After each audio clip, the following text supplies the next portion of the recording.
If you make a mess, clean it up. Bahay, sa opisina, o restaurant. Hindi obligasyon ng iba ang kalat na iniwan mo. Ang simpleng pagligpit at paglinis ng kalat mo ay palatandaan at nagpapakita ng maturity. At ito madalas nangyayari sa tahanan.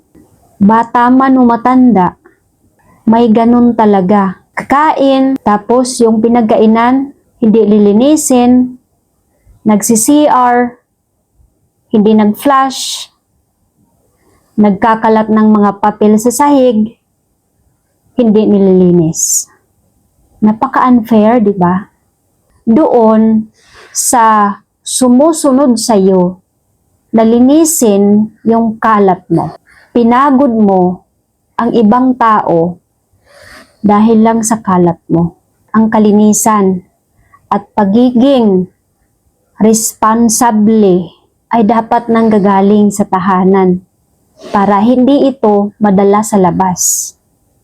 Hindi lang nagsisimula sa tahanan dapat mismo sa sarili mo. Kasi alam mo na makalat, madumi.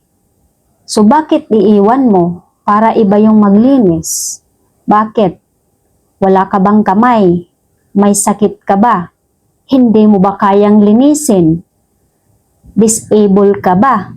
Kaya mo iniwan? Ba nakakahiya? Nagpapakita na wala kang disiplina. Nagpapakita na marumi kang tao.